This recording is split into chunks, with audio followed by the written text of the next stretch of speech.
There are places between worlds where reality grows thin. Places where the fabric of existence stretches like skin over old wounds, barely holding, barely breathing. And if you listen closely in those forgotten spaces, you can hear the echo of something vast pressing against the other side, waiting for the moment the seam finally tears.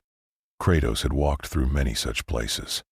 After the fall of Olympus, after the silence of Asgard, after every god he had buried with his bare hands turned to myth and memory. He wandered not because he searched for anything, but because the world had a way of never truly letting him rest. There was always another ruin, always another whisper of divine power festering in some forgotten corner of creation. And so the ghost of Sparta moved forward as he always did, through crumbling temples and ash-covered stone, following the pull of something he could not yet name. The ruins he walked through now were ancient beyond reckoning. Pillars carved with symbols that belonged to no language he recognized. Walls etched with scenes of combat so brutal they made even his scarred eyes linger. This was not Greece. This was not the frozen north. This was something else entirely. Something older and stranger, humming with a frequency that vibrated through his bones like a warning. And then the sky broke open. Not slowly. Not with the gentle unraveling of clouds parting before a storm. The sky cracked like a wound, violent and sudden, splitting apart with a sound that shook the ground beneath his feet. Crimson light poured through the fracture, thick and pulsing, carrying with it a heat that tasted like blood and sorcery. Kratos planted his feet and raised his gaze. He had seen rifts before. He had torn open the gates of Hades with his own hands. But this was different. This rift was not calling to him. It was pulling him. The force was immense. Reality itself bent inward toward the tier, dragging stone and dust and light into its maw. Kratos fought against it for a moment, every muscle in his body burning against the current, but the pull was beyond physical. It reached into the marrow of his existence, into the divine blood that still coursed through his veins, and it demanded he cross. And then the world swallowed him whole. When Kratos opened his eyes, he lay on ground that was not earth. It was stone, dark and volcanic, radiating a warmth that spoke of something molten far below. The sky above was bruised, shades of amber and violet swirling like perpetual twilight. Mountains rose in jagged teeth along the horizon, and in the distance, structures of impossible scale loomed against the clouds. Towers built from bone and obsidian, arenas carved into the sides of cliffs. Banners hanging from chains, each one marked with symbols of war. He rose slowly, the blades of chaos shifting against his back with a familiar weight. The air smelled of sulfur and old violence, and beneath it something else. Something that made the hair along his arms rise and his jaw tighten. The presence of gods, not dead ones, not the fading echoes he had grown accustomed to. These were alive, hiding behind the veil of this realm like puppeteers crouching above their stage. Kratos had barely taken 3 steps forward when they came. Soldiers clad in dark armor, their faces hidden behind masks shaped like snarling beasts. They surrounded him with rehearsed precision, spears leveled, voices barking commands in a tongue he did not understand, but whose meaning was universal. Stop, kneel, submit. They mistook him for a wanderer, a rogue fighter who had stumbled into territory that did not belong to him. Perhaps they thought he was a refugee from one of the lesser realms, lost and frightened. Perhaps they thought the pale skin and the red markings were paint, decoration, the vanity of some tribal warrior playing at strength. Their mistake lasted exactly 9 seconds. The first soldier lunged and Kratos caught the spear mid-thrust. He snapped the shaft with one hand and drove the broken end through the soldier's chest before the man could even register what had happened. The second and third came together, flanking, coordinated. Kratos moved between them like smoke through a doorway. The blades of chaos sang from his arms, chains uncoiling in wide burning arcs that painted the volcanic stone with fire and blood. Within moments the patrol lay scattered across the ground, still, and Kratos stood among them, breathing slowly, his eyes already scanning the horizon for the next threat. Because in a realm like this, there was always a next threat. He could feel it in the ground. He could taste it in the air. War lived here. And war had just met the one man in all of existence who had never lost to it. News travels differently in a realm built on violence. It does not arrive through letters or messengers on horseback. It moves through tremors, through the silence that follows slaughter, through the expressions on the faces of survivors who stumble back to their commanders with shaking hands and hollow eyes, struggling to describe what they witnessed. Within hours, every outpost in Outworld had received the same report. A pale warrior marked in red had appeared near the eastern wastes. An entire patrol had been annihilated, not defeated, not scattered, annihilated. The bodies were found torn apart with a brutality that even Outworld veterans found difficult to stomach. Weapons had been shattered. Armor had been peeled open like fruit. And the ground itself was scorched in long, sweeping arcs, as though someone had dragged burning chains across the stone in wide, deliberate circles. More patrols were sent, larger ones, better armed. They returned in worse condition than the first. The warrior moved through the realm like a force of nature. He did not hide. He did not negotiate. When confronted, he fought with a precision and savagery that defied comprehension. His blades were unlike anything the soldiers had encountered. Chained to his forearms, they extended and retracted with impossible speed, carving through ranks of fighters the way a scythe moves through wheat. His strength was not merely superhuman. It was mythic. He lifted armored soldiers off the ground with one hand. He shattered stone pillars with single strikes. He moved with the calculated patience of someone who had fought 1,000 battles and remembered every single one. Rumors began to spread. Among the soldiers first, then among the merchants and travelers who navigated the dangerous roads between Outworld's territories. They said the warrior was not mortal.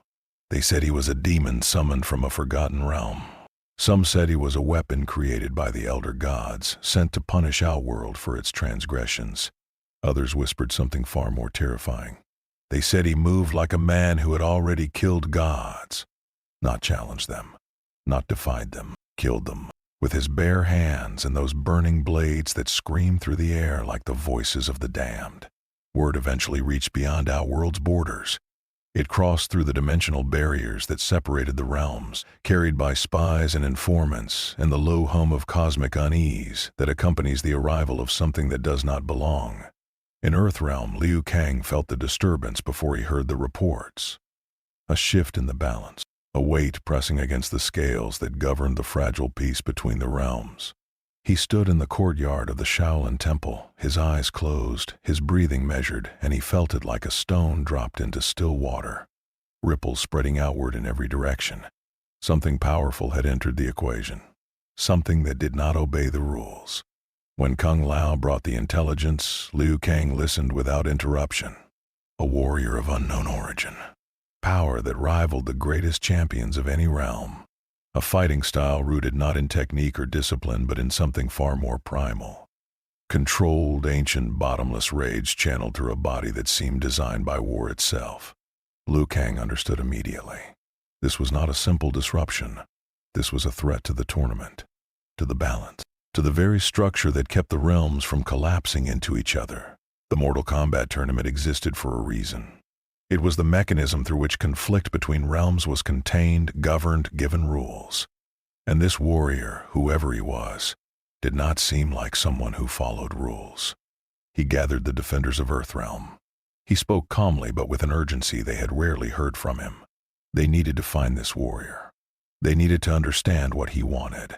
And if his intentions threatened the balance, they needed to stop him. Even as he said the words, Liu Kang felt something he had not felt in a very long time. A quiet, honest uncertainty. Because the reports described a warrior who did not merely fight to win. He fought as though winning was the least of what he was capable of. They found him on the border between Outworld's eastern territories and the wastelands that stretched toward the Netherrealm. He was standing among the ruins of what had once been a watchtower, now reduced to rubble and ash. The remains of another Outworld patrol lay scattered around him. He was not breathing hard. He was not injured. He stood with his back to them, staring at the distant mountains as though he had already forgotten the men he had just killed. Liu Kang approached first. He walked openly, hands visible, his posture deliberate in its calm. Behind him, Kung Lao and the other Earthrealm champions fanned out in a loose formation, ready but not aggressive. They had agreed on the approach. Diplomacy first. Understanding before confrontation. Liu Kang believed that most conflicts could be resolved with words if the words were chosen carefully enough. He called out to the stranger, identified himself, explained that he meant no harm and wished only to speak. Kratos turned slowly. His eyes moved across the group with the measured assessment of a predator evaluating whether the things in front of him were threats or distractions. He said nothing. His expression revealed nothing. The blades of chaos hung at his sides, their chains coiled loosely around his forearms, still warm from recent use. Liu Kang tried again. He spoke of the realms, of the tournament, of the delicate balance that governed the relationship between dimensions.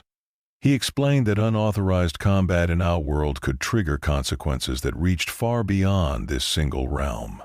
He was patient. He was respectful. He chose every word with the precision of a man who understood that language could be a weapon or a bridge. Kratos listened, and then he began walking forward, directly toward Liu Kang, as though the champion of Earthrealm were simply standing in his path. Kung Lao moved first. He stepped between them, his razor-edged hat already in hand, his body coiled with the tension of a fighter who recognized danger on an instinctive level. He warned the stranger to stop. His voice carried the confidence of a man who had won dozens of fights against the deadliest warriors in multiple realms. Kratos did not stop. What happened next lasted less than 30 seconds, but to everyone who witnessed it, the memory would last a lifetime. Kung Lao struck first, a spinning attack delivered with flawless technique and devastating speed. The blade of his hat cut through the air with a sound like tearing silk. Kratos caught it. Not deflected, not dodged, caught. His hand closed around the razor edge without flinching, and he wrenched Kung Lao forward with a single pull that sent the warrior stumbling past him. Before anyone could react, Kratos had already turned to face the next challenger. Two more Earthrealm fighters moved in simultaneously. One lasted 3 strikes. The other lasted 2. Liu Kang entered the fight himself. He was faster than the others, more disciplined. His fire-enhanced strikes connected with precision, landing against Kratos' body with impacts that would have shattered bone in any normal opponent. Kratos absorbed them. Not easily, but deliberately, the way a mountain absorbs rain. He took each hit, measured its force, learned its rhythm. And then he responded with a single backhand strike that sent Liu Kang sliding across the stone, gasping. In that moment, lying on the ground with dust in his lungs and the taste of his own blood on his tongue, Liu Kang understood something that changed the entire calculation. This warrior had not been trying to kill them. If he had, they would already be dead. Every movement, every counter, every devastating response had been measured, controlled, restrained with a discipline that spoke of someone who had learned, through terrible experience, exactly how much force was required to end a life and exactly how much was required to simply end a fight. Liu Kang rose slowly. He wiped the blood from his lip, and he bowed, not in defeat, in recognition.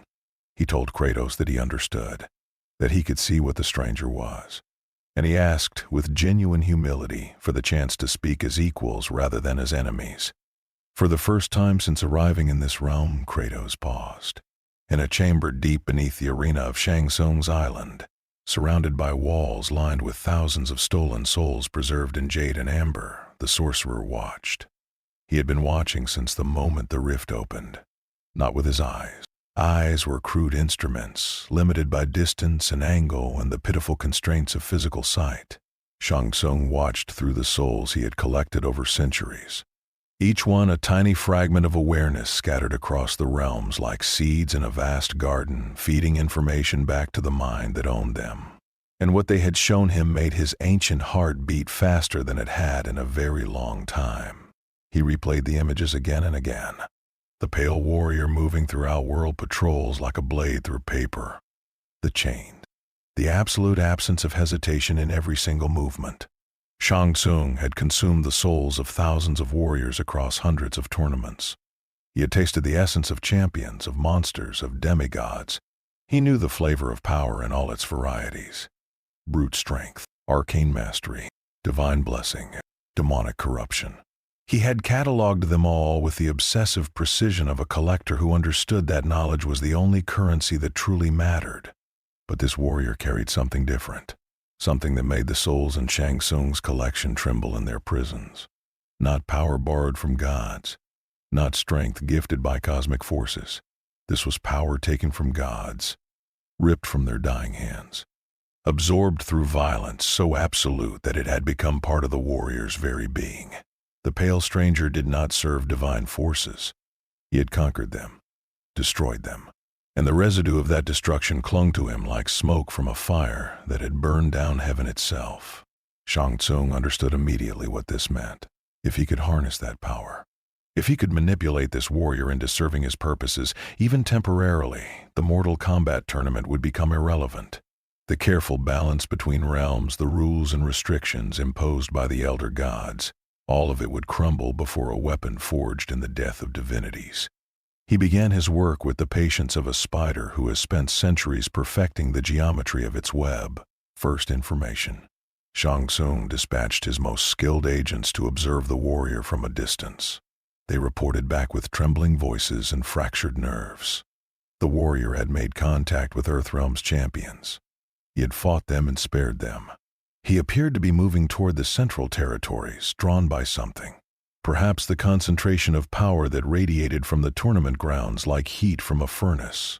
Second manipulation. Shang Tsung planted obstacles in the warrior's path. Not enough to stop him. Never enough to stop him. Just enough to guide him. A blocked road here. A convenient opening there. Skirmishes arranged to erupt at precise moments, channeling the stranger's movement like water flowing through carefully carved channels. Each conflict brought the warrior closer to the tournament arena. Each battle fed his momentum while subtly constraining his direction. Third temptation. Shang Tsung knew that every warrior had a weakness. For some it was pride, for others loyalty. For many it was the simple universal desire for revenge. He studied the stranger's behavior with the focus of a scholar examining a sacred text. The warrior fought with fury, yes. But beneath the fury there was something else, something quieter. A weariness. A heaviness in the way he paused after each battle, as though the victory brought him no satisfaction. As though every fight reminded him of something he wished he could forget.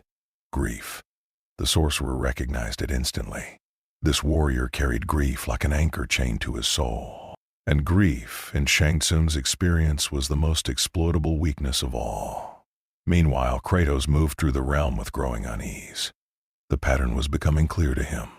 He had spent his entire life being used by gods, manipulated by Ares, deceived by Zeus, guided by Athena. He recognized the architecture of control the way a prisoner recognizes the shape of a cage, even when the bars are invisible. Someone was directing his path. Someone was arranging encounters to push him toward a specific destination. And the deeper he moved into this realm, the more he could feel the presence of that unseen hand, pressing gently but persistently against the current of his choices. Kratos had made a promise to himself long ago.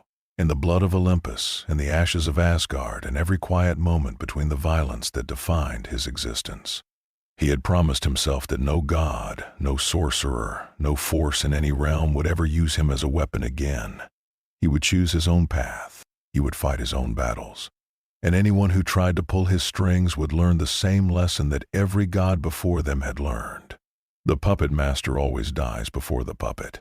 He continued forward, not because the path was laid before him, but because somewhere at the end of it someone believed they were in control. And Kratos intended to correct that belief personally. The arena was a cathedral of violence. Carved into the heart of a volcanic plateau, its walls rose hundreds of feet into the bruised sky, layered with viewing platforms and ceremonial balconies where the powerful watched the powerless destroy each other for their entertainment. Banners of every realm hung from iron chains, each one representing a dimension that had staked its fate on the strength of its chosen fighters. The ground was dark stone, polished smooth by centuries of spilled blood, and the air trembled with the accumulated weight of every death that had ever occurred within its borders. Thousands had gathered, warriors from Outworld, their bodies scarred and modified with dark sorcery. Fighters from Edenia, graceful and lethal, moving with the precision of dancers who had traded beauty for lethality. Champions of Earthrealm, disciplined and resolute, standing together with the quiet confidence of soldiers who knew exactly what was at stake. And among them, scattered like shadows between the light, agents of Netherrealm, undead warriors and revenants, whose very presence made the temperature drop. The Mortal Kombat tournament had existed since the beginning of recorded history in the realms. Its purpose was simple in theory and catastrophic in failure. When realms came into conflict, the tournament provided a contained mechanism for resolution. Champions fought. Realms won or lost. And the balance was maintained without the need for full-scale interdimensional war. It was brutal. It was savage. But it was necessary. Without the tournament, the barriers between realms would collapse, and the resulting chaos would consume everything. Kratos entered the arena not through the ceremonial gates reserved for registered fighters, but through a breach in the eastern wall that he created himself by walking through it. The stone fractured around him like ice around a heated blade, and he emerged into the arena floor with the calm, unhurried pace of someone who had long ago stopped being impressed by spectacle. Every eye in the arena turned to him. Every conversation died. For a moment, the entire structure held its breath, and then the first challenger stepped forward, an Outworld champion, augmented with dark magic that made his muscles ripple with unnatural density. He carried a war hammer that most men could not have lifted, and he swung it with the confidence of someone who had never been matched in single combat. The fight lasted 11 seconds.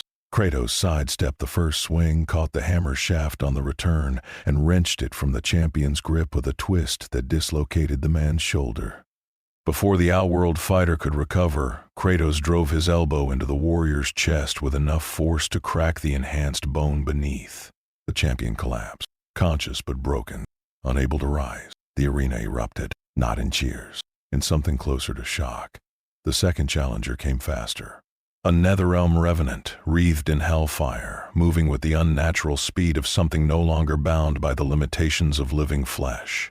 It attacked with chains of its own, spectral links that burned with the cold fire of the underworld. For a brief moment, the crowd believed this might be a true contest. Two chain wielders, two instruments of death forged in rage and suffering. It was not a contest. Kratos understood chains better than any being in any realm. He had worn them as punishment. He had wielded them as instruments of divine wrath. He had broken chains that were forged by gods themselves. The Revenant's spectral links shattered against the blades of chaos like glass against iron, and Kratos ended the fight with a single devastating strike that sent the undead warrior skidding across the arena floor in pieces. 3 more challengers followed. Then 5. Then they stopped coming one at a time. A group of Outworld's elite warriors attacked together, abandoning the tournament's one-on-one format in a desperate attempt to overwhelm the stranger through sheer numbers. They came from every direction, blades and magic and brute force converging on a single point. Kratos stood at the center of that convergence and became something the arena had never witnessed. The blades of chaos extended to their full reach, spinning in wide, devastating arcs that created a perimeter of fire and razor edges. He moved through the attackers with a fluidity that contradicted his massive frame, each step precise, each strike calculated, each kill delivered with an efficiency that spoke of experience measured not in years, but in ages. When the dust settled and the flames died and the echoes of combat faded into the volcanic stone, Kratos stood alone in the center of the arena. Around him, the broken forms of some of the most dangerous warriors in the known realms lay scattered like discarded pieces of a car. That had suddenly stopped being fun for everyone except the one player who had never wanted to play in the first place. The tournament structure began to fracture.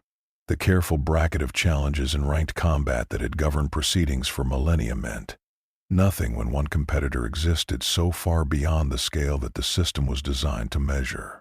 Fights were forfeited, champions withdrew. Entire realm delegations began arguing among themselves about whether to continue or to simply concede before the pale warrior dismantled everything they had built. And high above the arena, watching from a balcony carved from obsidian, Shang Tsung smiled. Not because his plan was working, but because he was beginning to realize that his plan had never accounted for something this magnificent. This was not a warrior he could control. This was a cataclysm wearing the shape of a man. And cataclysms, by their very nature, could not be directed. They could only be survived. The elder gods had watched the realms for eons. They existed beyond the physical dimensions, woven into the fundamental laws that governed reality itself. They did not intervene in mortal affairs lightly. They did not lower themselves to the concerns of warriors and sorcerers and the petty conflicts that burned through the realms like seasonal fires. They were patient because they were eternal. and eternity affords a perspective that renders most crises insignificant. But Kratos was not most crises. The disturbance he created resonated through the cosmic architecture like a crack spreading through the foundation of a cathedral. Every fight he won, every structure he disrupted, every rule he ignored sent vibrations through the framework that the elder gods had spent millennia constructing. The tournament was not merely a tradition. It was a load-bearing wall in the architecture of interdimensional stability. And this warrior was pulling out the stones one by one with his bare hands. They convened in a space that existed between dimensions, a void of pure thought where their consciousness merged and separated like currents in an infinite ocean. The debate was brief, not because they agreed quickly, but because the evidence left little room for disagreement. The warrior possessed the residue of dead pantheons, Greek gods, Norse gods, divine entities from realms the elder gods themselves had never visited. He carried their deaths inside him like trophies embedded in his soul. And he showed no sign of stopping. The decision was made. The warrior would be contained, not killed, because the elder gods suspected that killing him might prove more difficult than anything they had attempted in recent memory. But contained. Returned to whatever realm had spawned him, with barriers erected to ensure he could never cross back. They sent their power into the arena like a storm descending from a clear sky. Kratos felt it before he saw it. A pressure in the air that had nothing to do with weather. A weight settling onto his shoulders that was not physical but metaphysical, pressing down on the divine essence that ran through his blood. The sky above the arena darkened, not with clouds but with presence. Something vast and ancient and terrifyingly aware was turning its attention directly toward him. Lightning struck the arena floor in a perfect circle around him, not natural lightning. This was concentrated divine will made manifest, golden and blinding, carrying within each bolt the authority of beings who had written the laws of reality with their own hands. The stone beneath his feet began to glow with symbols, binding sigils designed to lock his body and soul in place, to freeze him between moments and hold him there until the elder gods decided what to do with him. Kratos looked up at the sky, and something behind his eyes changed. He had seen this before. Different gods, different symbols, different lightning, but always the same arrogance, always the same assumption that divine authority was sufficient to command obedience. Zeus had believed it. Odin had believed it. Every god who had ever stood above Kratos and looked down had believed that the distance between them was permanent. They had all been wrong. Kratos drove the blades of chaos into the binding circle at his feet. The chains ignited with a fire that was not merely physical but spiritual, burning with the accumulated fury of every divine conflict he had ever survived. The sigils cracked, the golden lightning bent, and the weight pressing down on his shoulders did not lift so much as shatter, exploding outward in a shockwave that sent cracks racing up the arena walls and knocked every spectator within 100 feet off their balance. The elder gods pressed harder. More lightning, more binding force. More concentrated expressions of cosmic authority designed to remind this mortal of his place in the hierarchy of existence. Kratos roared. Not word, not a battle cry. Something deeper, something older. The sound of a man who had climbed from the underworld itself, who had held the weight of the world on his shoulders, who had looked gods in their radiant faces and made them bleed. The arena trembled. The sky fractured. And for the first time in an age beyond counting, the elder gods felt something they had almost forgotten was possible. When the light faded and the thunder rolled away into silence, the arena lay in ruins. The walls that had stood for millennia were cracked and leaning, held together by nothing more than habit and the stubbornness of ancient stone. The viewing platforms had collapsed. The ceremonial banners had burned. The polished floor, soaked in the blood of centuries, was fractured into a mosaic of broken stone and smoldering embers. The warriors of every realm stood at the edges of the destruction, watching. No one spoke. No one moved. The silence was not the absence of sound, but the presence of something sacred. The kind of silence that follows an event so significant that language has not yet caught up to the reality of what just occurred. Kratos stood alone at the center of it all. The blades of chaos hung still at his sides, their fire extinguished, their chains cool against his scarred forearms. His breathing was steady. His expression was not triumphant. There was no victory in his eyes because he had never been fighting for victory. He had been fighting because the world had once again placed itself between him and the only thing he had ever truly wanted: peace. Liu Kang watched from across the shattered arena. He saw something in the stranger that the others could not. Beyond the power, beyond the destruction, beyond the godlike fury that had shaken the foundations of reality itself, he saw exhaustion, not of the body but of the soul. A weariness so deep and so old that it had become indistinguishable from the man who carried it. This warrior had not come here seeking conquest.